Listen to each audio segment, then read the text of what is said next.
niya'y hindi masusukat, kaya't magmumula lahat. Pag-ibig niya'y wagas, pag-aasa natin at lakas.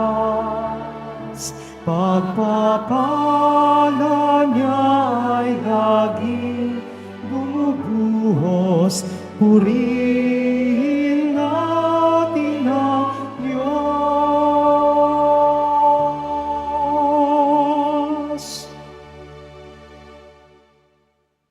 May iba yung pagpapasalamat at pag-asa sa ating puso dahilan sa kabutihan ng Diyos. Simulan natin ang ating pagdiriwang sa ngalan ng Ama at ng Anak at ng Espiritu Santo. Amen. Ang pagpapala ng ating Panginoong Hesukristo, ang pag-ibig ng Diyos Ama at ang pakikipagkaisa ng Espiritu Santo naway sumainyong lahat. At sumaiyo rin. Ang ebanghelyo po natin sa linggong ito ay tungkol sa magkapatid, si Marta at si Maria, na tumanggap kay Jesus sa kanilang tahanan. Habang abalang-abala si Marta, si Maria naman ay naroroon sa harapan ni Jesus. Sa ating buhay, tayo ay laging pumipili. May pagpili tayong tama, ngunit meron din tayong piniling mali. Buong kababaang loob natin hilingin sa Diyos ng kapatawaran ang mga pagkakataong tayo ay nagkamali sa ating pagpili. Panginoong Jesus, nung piliin namin ang magsinungaling kaysa magsalita ng katotohanan, Panginoon, kaawaan mo kami. Panginoon, kaawaan mo kami. Noong pinili naming maghiganti kaysa umunawa at magpatawad, Kristo, kaawaan mo kami. Kristo, kaawaan mo kami. Noong pinili namin na kumuha at mag-umit kaysa magbigay, magbahagi, Panginoon, kaawaan mo kami. Panginoon, kaawaan mo kami. Kaawaan tayo ng mga pangyarihang Diyos, patawarin tayo sa ating mga kasalanan, at patnubayan tayo sa buhay na walang hanggan. Amen.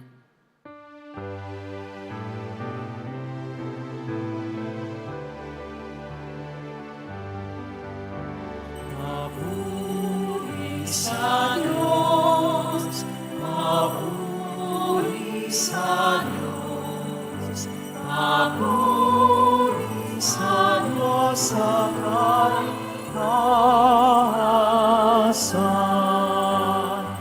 at sa lupa'y kapayapaan, at sa lupa'y kapayapaan, sa mga taong kinahulugan niya. Pinupuri ka namin, dinarangal ka namin, sinasamba ka namin, ipinagpupuri ka namin, pinasasalamatan ka namin. Dahil sa dakila mo ang kikapurihan, Panginoong Diyos, Hari ng langit, Diyos amang makapangyarihan sa lahat, Panginoong Jesucristo, bugtong na anak, Panginoong Diyos, Kordero ng Diyos, anak ng Ama.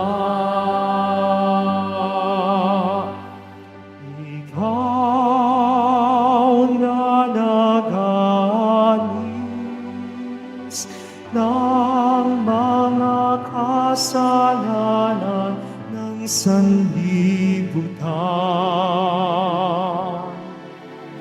Maawa ka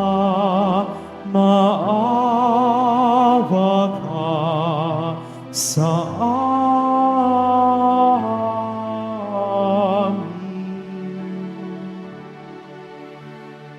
Ikaw na nag-alis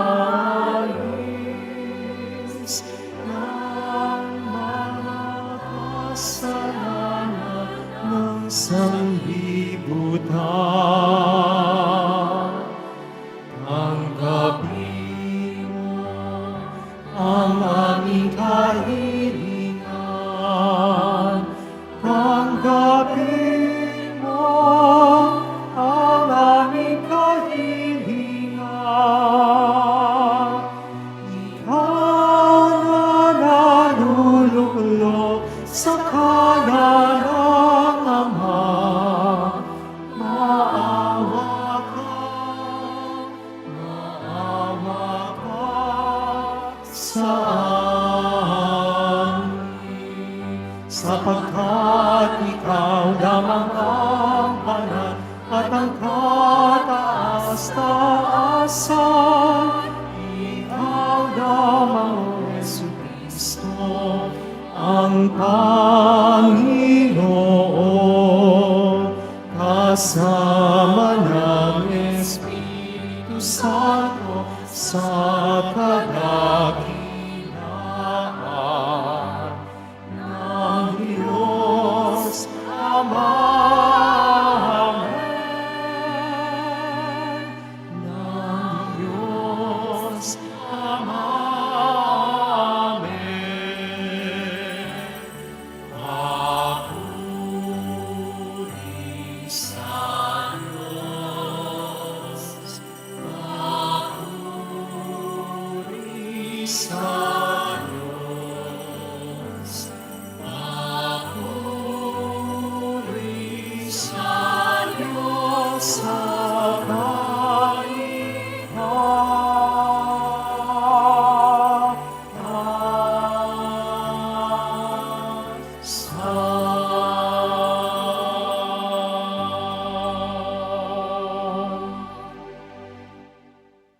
Manalangin tayo.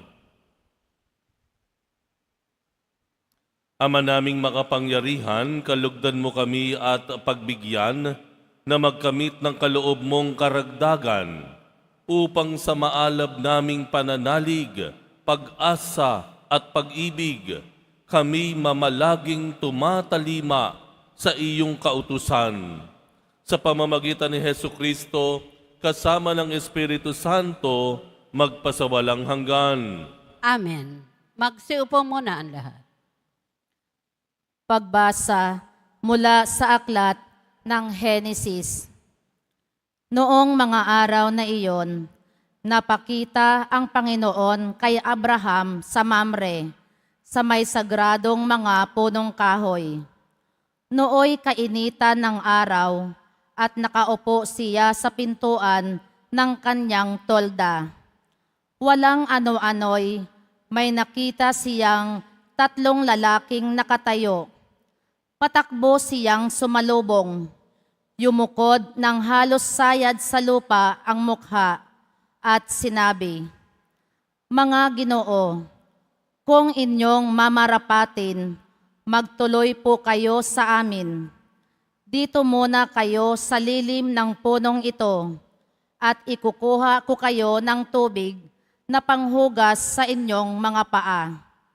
Magpapahanda tuloy ako ng pagkain para manauli ang lakas ninyo bago magpatuloy sa inyong paglalakbay.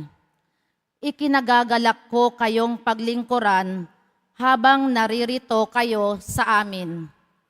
Sila'y tumugon, "Salamat, ikaw ang masusunod." Si Abraham ay nagdudumaling pumasok sa tolda at sinabi kay Sarah, "Madali ka, kumuha ka ng 3 librang harina at gumawa ka ng tinapay."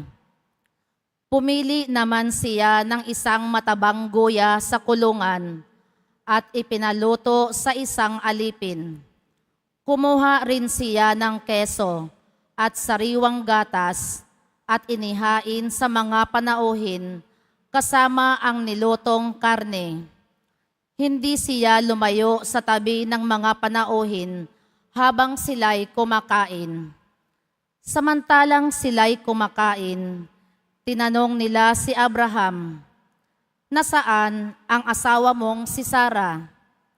"Nandun po sa tolda," tugon naman nito.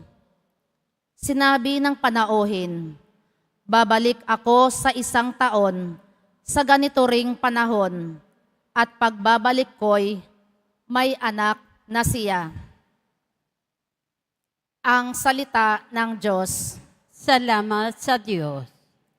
Sino kayang tatanggapin sa templo ng poon natin?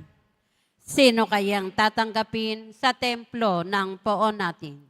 Yaong mga masunurin na sa iyo'y nakikinig at ang laging ginagaway naaayon sa matuwid. Kung mangusap ay totoo sa lahat at bawat saglit, yaong gaway paniniray, hindi niya naiisip. Sino kayang tatanggapin sa templo ng poon natin? Kailanman siya'y tapat makisama sa kapwa, sa kanyang kaibigay wala siyang maling gawa. Hindi siya nagkakalat ng di tunay na balita at itinatampok niya ang matapat sa lumikha. Sino kayang tatanggapin sa templo ng poon natin? Hindi siya humihingi ng patubo sa pautang at kahit na anong gawi, hindi siya masuhulan upang yaong walang salay, patawan ng kasalanan. Ang ganitong mga tao'y mag-aani ng tagumpay. Sino kayang tatanggapin sa templo ng poon natin?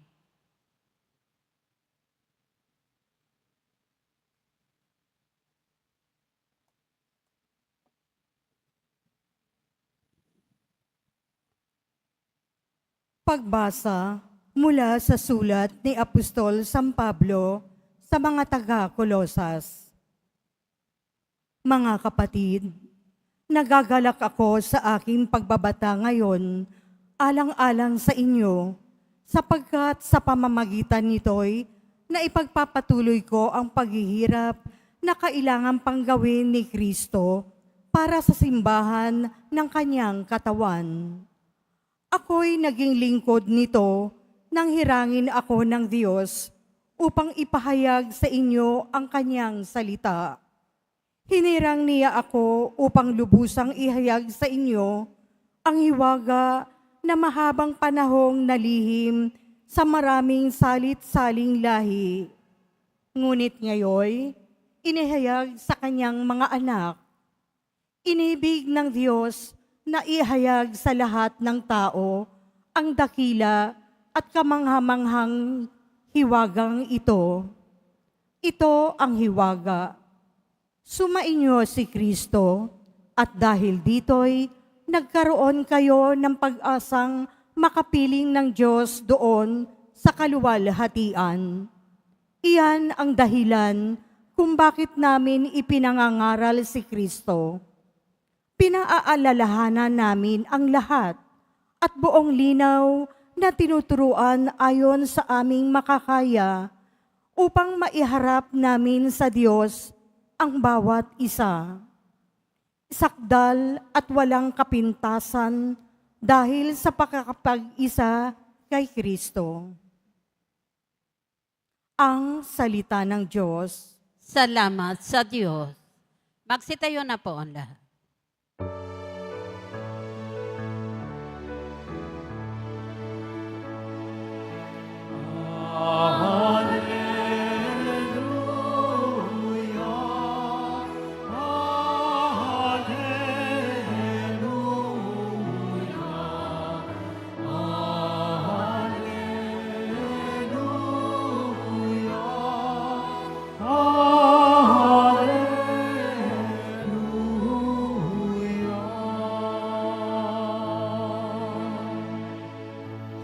ang salita mula sa Diyos.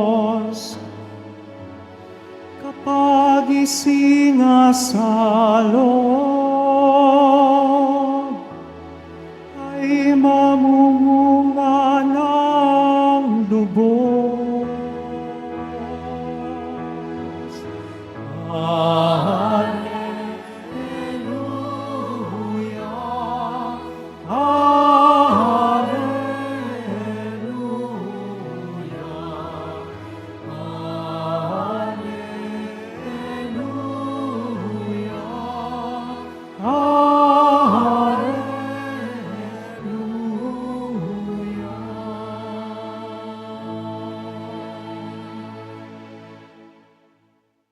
Sumainyo ang Panginoon. At sumaiyo rin. Ang mabuting balita ng Panginoon ayon kay San Lucas. Papuri sa iyo, Panginoon. Noong panahong iyon, pumasok si Jesus sa isang nayon. Malugod siyang tinanggap ng isang babaeng nagngangalang Marta sa tahanan nito. Ang babaeng ito ay may isang kapatid na Maria ang pangalan. Naupo ito sa paanan ng Panginoon at nakinig sa kanyang itinuturo. Alalang-alala si Marta sapagkat kulang ang kanyang katawan sa paghahanda.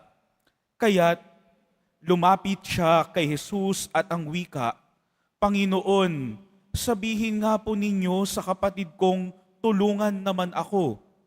Ngunit sinagot siya ng Panginoon, Marta, Marta, naliligalig ka at abalang-abala sa maraming bagay, ngunit isa lamang ang talagang kailangan. Pinili ni Maria ang lalong mabuti, at ito'y hindi aalisin sa kanya. Ang mabuting balita ng Panginoon. Pinupuri ka namin, Panginoong Heso Kristo. Magsiupo mo na ang lahat. Magandang umaga po sa inyong lahat. Noong tayo ay mga bata, tayo ay tinuruan ng ating mga magulang kung ano ang tama sa mali. Sa pagpili lagi kung ano ang tama at iwasan ang mali. Minsan sa buhay natin, alam natin kung ano yung tama, alam natin kung ano yung mali. Pero kapag dumating sa ating buhay at kayo ay naharap sa isang desisyon na parehas mabuti, ano na ang gagawin natin? Kapag yung bagay na pinagpipilian natin ay dalawang mabuti, paano na ang ating desisyon? Paano na tayo pipili? Mga minamahal kong kapatid, ngayong araw na ito, narinig natin sa ating ebanghelyo ang kwento ni Marta at ni Maria. At sa kwento ng magkapatid na ito, narinig natin na si Maria ang siyang umupo sa paanan ng Panginoon upang makinig sa kanyang pagtuturo. At si Marta naman, narinig din natin na abalang-abala sa paghahanda kasi nga sila ay pinatuloy nila si Jesus sa kanilang tahanan. Kaya nga nararapat lang din na ipaghanda, pagsilbihan ang Panginoon. Ngunit, pag narinig natin ang ebanghelyo, hindi ito question kung sino ba ang tama o sino ba ang mali doon sa magkapatid. Sino ba ang pumili ng tama? Sino ang pumili ng mali na ano ba dapat? Tama ba na umupo at makinig sa Panginoon? At mali ba ang paghandaan at pagsilbihan ang Panginoon? Mga minamahal kong kapatid, ito ay sitwasyon ng dalawang mabuting pinagpipilian natin. Walang masama sa ginawa ni Marta. Siya ay naglilingkod. Pinagsisilbihan niya ang Panginoon. Kaya nga napakahalaga ng salita sa mabuting balita na pinili ni Maria ang lalong mabuti, ang mas mabuti. Ibig sabihin, hindi mali ang ginawa ni Marta. Kaya ang question ngayon natin na pagninilayan, paano ba natin malalaman kung lalong mas mabuti ang ating pipiliing desisyon sa ating buhay? Kapag mga pumapasok po dito, halimbawa, isang magulang luluhod dito sa loob ng ating simbahan, mananalangin, hihingi ng tulong mula sa Poong Jesus Nazareno sa kanyang desisyon kung siya ba ay mag-iibang bansa para magtrabaho, para sa kanyang pamilya, para sa kanyang anak. O kaya ang isang estudyante na lalapit dito, mananalangin sa mahal na Poong Jesus Nazareno, Panginoon, dapat na ba muna akong tumigil sa aking pag-aaral para makatulong sa aking magulang? Panginoon, ano po ang dapat kong gawin? Ano ang dapat kong piliin? Kaya mga kapatid, hayaan po ninyong magbigay ako ng 4 na simpleng mga tanong na pwede nating gamitin kapag tayo ay nahaharap sa mga ganitong klaseng pagpili at pagdidesisyon. Unang-una, tama ba ito? Tama ba ito? Titingnan nyo muna na maigi lahat, yung parehas, yung mga pinagdidesisyonan ninyo, yung konteksto, kung ano ba ang sitwasyon, kung tama ba talaga ang inyong pagpipilian. Kasi minsan, may mga bagay na halatang-halata na mali at hindi makakabuti para sa iyo, yun pa rin ang pipiliin. Pero may mga bagay naman na tingnan muna natin kung tama ba talaga. Kulang sa pera, kulang sa gastusin, mamimili.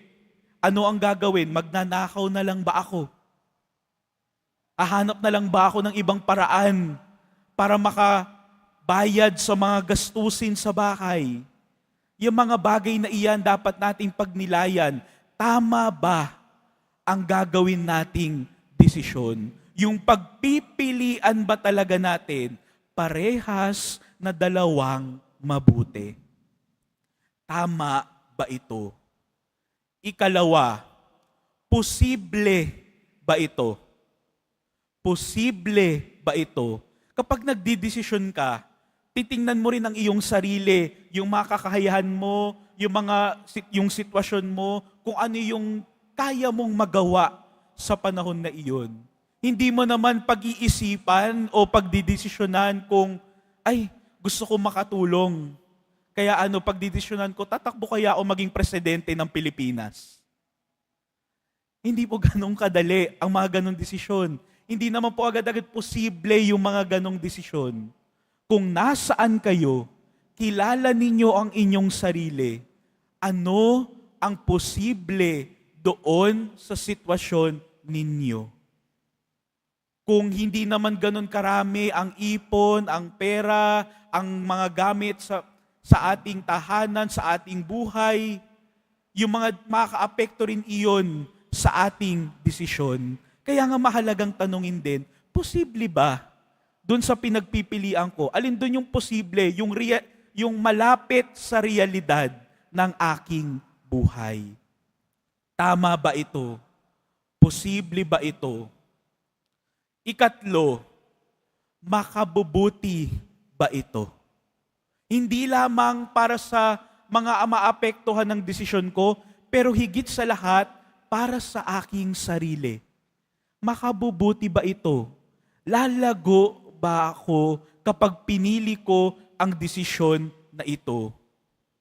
Ito po mga kapatid, ang isa sa mga desisyon din po na ginagawa ko po ni Brother Joshua, ni Father Jade, noong pumasok kami ng seminaryo, noong pinili namin na tumuloy pa rin sa paghuhubog sa seminaryo, sa pagtugon sa tawag ng Panginoon. Makabubuti ba ito para sa akin. Dito ba talaga ako tinatawag ng Panginoon? Minsan yan yung pinakamahirap na tanong. Kasi hindi klaro minsan kung saan ba tayo tinatawag ng Panginoon. Nagiging trial and error ng trial and error. Wala namang masama.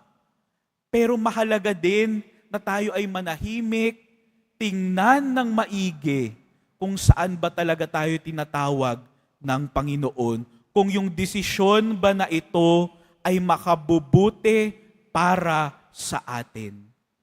At ang huli, ito bang desisyon na ito ay pipiliin ko talaga?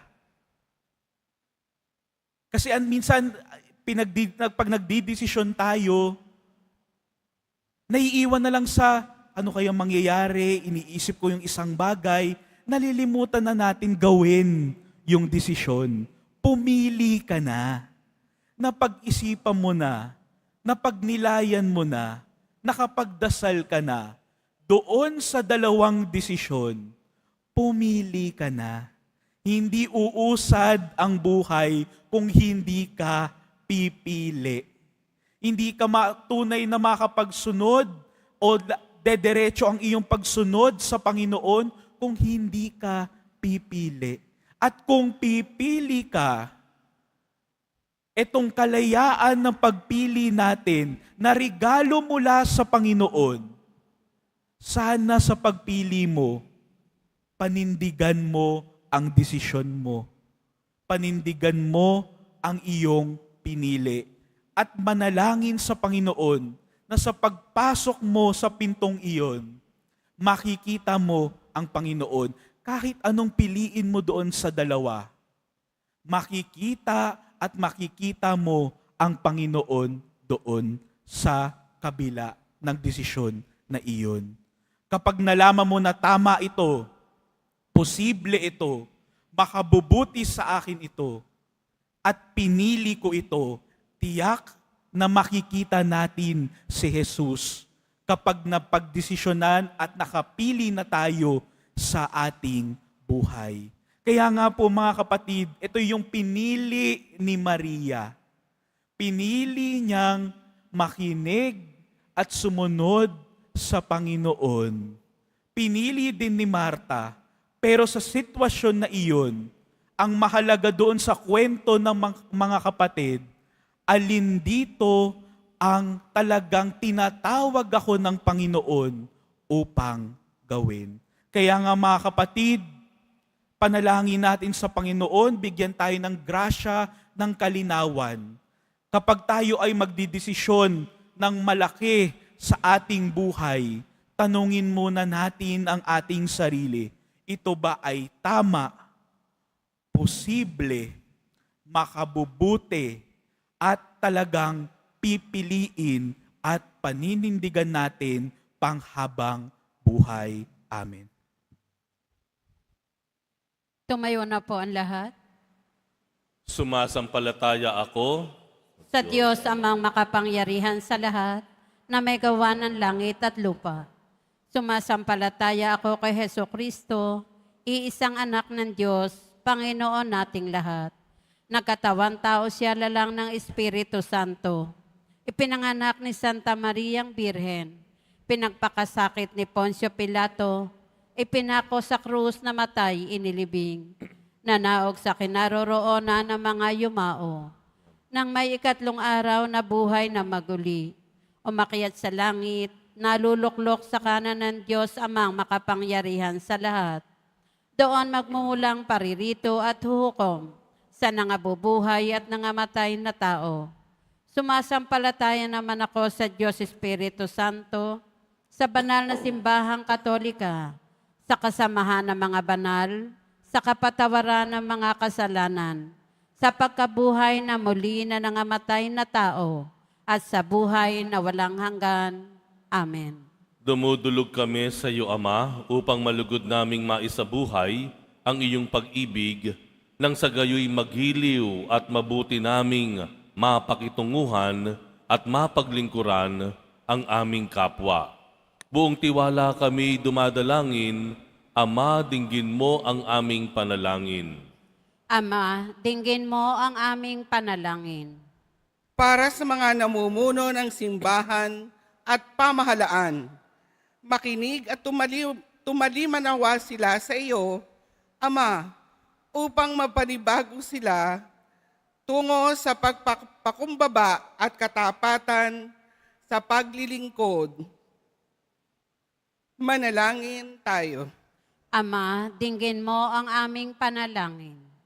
Para sa mga nag-aalay ng sarili sa pangangalaga sa kanilang pamilya, mga may sakit at mga lubhang nangangailangan, maging matayaga nawa sila sa paglilingkod. Makasumpong nawa sila ng galak at pag-asa sa kanilang inaaruga. Manalangin tayo. Ama, dinggin mo ang aming panalangin. Para sa mga lubhang nababahala dahil sa suliranin sa trabaho, tahanan at iba pang kadahilanan, gabayan mo nawa sila, Ama, upang malampasan nila ang anumang kanilang dinadala. Manalangin tayo. Ama, dinggin mo ang aming panalangin. Para sa mga may sakit, matatanda, may kapansanan, at mga nasa bingit ng kamatayan, aliwin nawa sila ng Espiritu mo, Ama, upang sa kanilang pagdurusa, maaalaala nilang kaisa nila si Jesus. Manalangin tayo. Ama, dinggin mo ang aming panalangin. Sa ilang sandali ng katahimikan, itaas natin sa Diyos ang ating pangsariling kahilingan, gayon din ang mga pangangailangan ng ating pamayanan.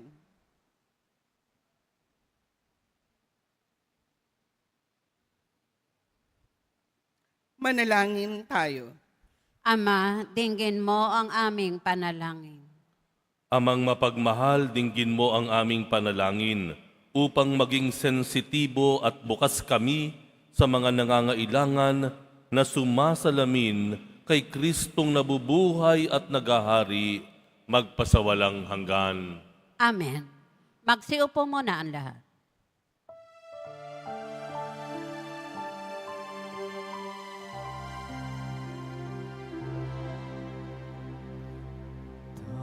Tanggapin niyo, Diyos namin, Ama, nakayanan namin alay sa inyo. Kahingin ko sa inyo mga biyaya na ito, tinapay at alak mula sa aming inyo punuan itong ikaligaya. Kung mamarapatin ko, sila inyong gawin. Katawan at dugo ng inyong anak, minamahal namin Jesus. Minamahal namin Jesus. Magsidayo na po ang lahat. Manalangin kayo mga kapatid upang ang paghahain natin ay kalugdan ng Diyos amang makapangyarihan. Tanggapin nawa ng Panginoon itong paghahain sa iyong mga kamay, sa kapurihan niya at karangalan, sa ating kapakinabangan at sa buong sambayanan niyang banal. Ama naming lumikha, lahat ng iyong mga paghahaing ipinag-utos noong araw ay iyong pinagtibay sa isang haing hantungan ng tanan. Tanggapin ang ginaganap ngayon ng iyong mga lingkod at basbasan mo ito ng kabanalang gaya ng iyong kaloob sa mga alay ni Abel na lubha mong ikinalugod upang ang mga handog ng bawat isang nagbigay para sambahin ang banal mong ngalan ay magkamit ng karagdagan mong kasiyahan. Sa pamamagitan ni Hesu Kristo, kasama ng Espiritu Santo, magpasawalang hanggan. Amen. Sumainyo ang Panginoon. At sumaiyo rin. Itaas sa Diyos ang inyong puso at diwa. Itinaas na namin sa Panginoon. Pasalamatan natin ang Panginoong ating Diyos. Marapat na siya ay pasalamatan. Ama naming makapangyarihan, tunay ngang marapat na ikaw ay aming pasalamatan. Sa iyong kagandahang loob, kami iyong ibinukod upang iyong maitampok sa kadakilaan mong lubos. Kahit na ikaw ay aming tinalikdan dahil sa aming pagkasalawahan, gumawa ka pa rin ng magandang paraang may manguna sa amin para ikaw ay balikan. Kaya't ang iyong minamahal na anak ay naging isa sa mga taong hamak upang may kapwa kaming makapagligtas sa aming pagkapahamak at pagkaligaw ng landas. Kaya kaisa ng mga anghel na nagsisiawit ng papuri sa iyo ng walang humpay sa kalangitan, kami nagbubunyi sa iyong kadakilaan. Santo, Santo, Santo, Panginoong Diyos ng mga mundo, nabubuno ang langit at lupa ng kadakilaan mo. Hosana sa kaitaasan, pinagpalang na sa ngalan ng Panginoon. Hosana sa kaitaasan.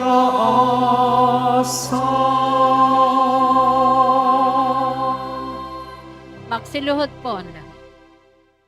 Ama naming banal, ikaw ang bukal ng tanang kabanalan. Kaya't sa pamamagitan ng iyong Espiritu, gawin mong banal ang kaloob na ito upang para sa amin ay maging katawan at dugo ng aming Panginoong Hesu Kristo. Bago niya pinagtiis ang kusang loob na maging handog, hinawakan niya ang tinapay. Pinasalamatan kaniya, pinaghati-hati niya yon, iniabot sa kanyang mga alagad at sinabi, "Tanggapin ninyong lahat ito at kanin. Ito ang aking katawan na ihahandog para sa inyo."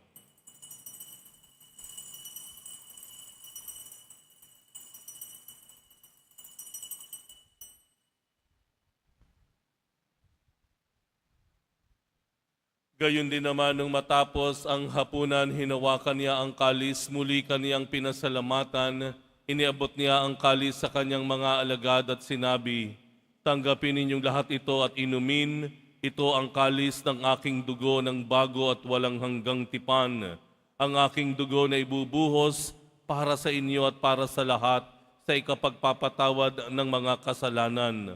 Gawin ninyo ito sa pag-alala sa akin."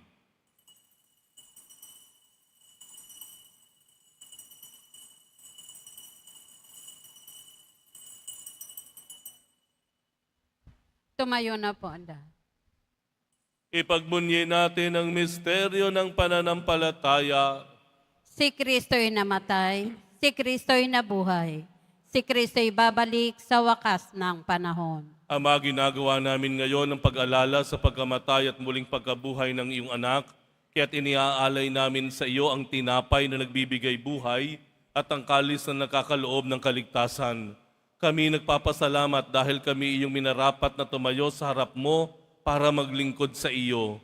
Isinasamo namin, kaming magsasalo-salo sa katawan at dugo ni Kristo ay mabuklod sa pagkakaisa sa pamamagitan ng Espiritu Santo. Ama, lingapin mo ang iyong simbahang laganap sa buong daigdig. Puspusin mo kami sa pag-ibig, kaisa ni Leon na aming Papa at ni Jose na aming Arsobispo at ang Tanang Kaparian. Alalahanin mo rin ang mga kapatid naming nahimlay na may pag-asang sila'y muling mabubuhay, gayon din ang lahat ng mga pumanaw. Kaawaan mo sila at patuloyin sa iyong kaliwanagan. Kaawaan mo at pagindapatin kaming lahat na makasalo sa iyong buhay na walang wakas, kaisa na mahal na Birheng Maria na Ina ng Diyos, ng kabiyak ng puso niyang si San Jose, kaisa ng mga apostol ni San Juan Bautista, at ang lahat ng mga banal na namuhay dito sa daigdig ng kalugod-lugod sa iyo, maipagdiwang nawa namin ang pagpupuri sa ikararangal mo sa pamamagitan ng iyong anak na aming Panginoong Hesukristo.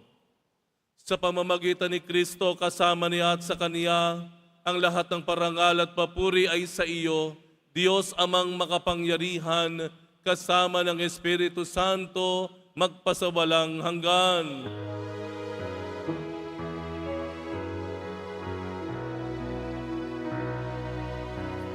Amen. Amen. Amen. Amen.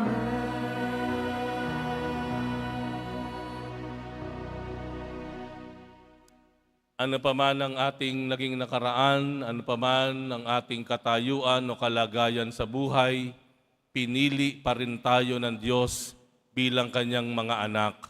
Kaya tayo dumalangin sa ating nagmamahal na Ama sa langit. Ama namin, sumasalangit ka, sambahin ang ngalan mo, mapasa amin ang kaharian mo, sundin ang loob mo dito sa lupa para nan sa langit. Bigyan mo kami ngayon ng aming kakanin sa araw-araw at patawarin mo kami sa aming mga sala para ng pagpapatawad namin sa nakakasala sa amin. At huwag mo kaming ipahintulot sa tukso at iadya mo kami sa lahat ng masama. Hinihiling namin kami iadya sa lahat ng masama, pagkalooban ng kapayapaan araw-araw, iligtas sa kasalanan at ilayo sa lahat ng kapahamakan, samantalang aming pinananabikan ang dakilang araw ng pagpapahayag ng tagapagligtas naming si Hesukristo. Sapagkat iyo ang kaharian at ang kapangyarihan at ang kapurihan magpakailanman. Amen. Panginoong Hesukristo, sinabi mo sa iyong mga apostol, kapayapaan ang iniiwan ko sa inyo, ang aking kapayapaan ang ibinibigay ko sa inyo. Tunghayan mo ang aming pananampalataya at huwag ang aming pagkakasala. Pagkalooban mo kami ng kapayapaan at pagkakaisa ayon sa iyong kalooban, kasama ng Espiritu Santo, magpasawalang hanggan. Amen. Ang kapayapaan ng Panginoon ay laging sumainyo. At sumaiyo rin. Magbigayan kayo ng kapayapaan sa isa't isa. Kordero ng Diyos na nag-aalis ng mga kasalanan ng sanlibutan, maawa ka sa amin. Kordero ng Diyos na nag-aalis ng mga kasalanan ng sanlibutan, maawa ka sa amin. Kordero ng Diyos na nag-aalis ng mga kasalanan ng sanlibutan, ipagkaloob mo sa amin ang kapayapaan. Magsiluhod po ang lahat. Ito ang kordero ng Diyos, itong nag-aalis ng kasalanan ng sanlibutan, mapalad ang mga inaanyayahan sa kanyang piging.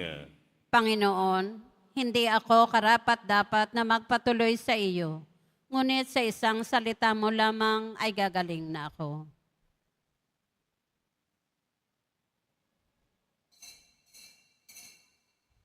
Para sa lahat ng tatanggap ng banal na komunyon, sasagot po tayo ng amen. Pagkasabi ng pari o ng lay minister ng katawan ni Kristo at isubo agad sa bibig bago umalis sa harapan ng pari o lay minister. Sumunod po tayo.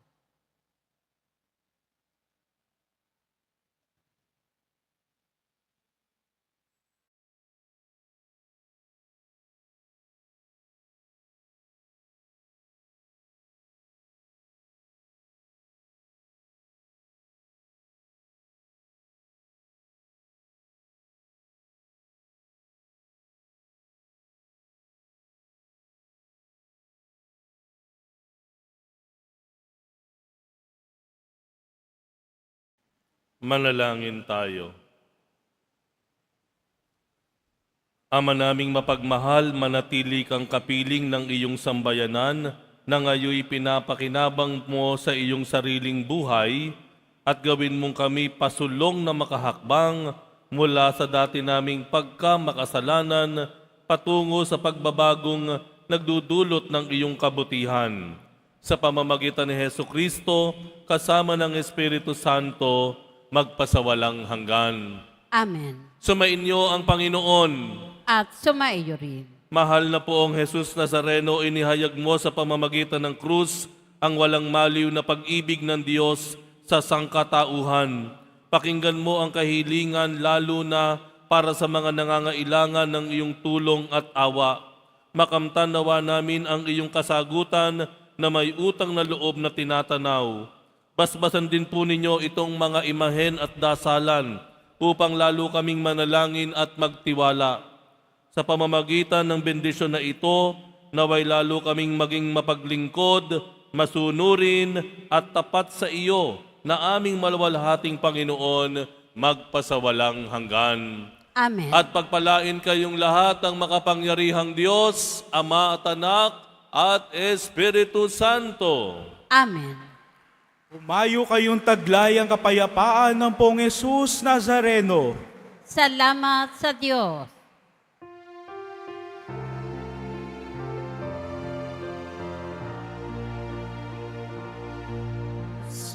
Padre Jesus Nazareno.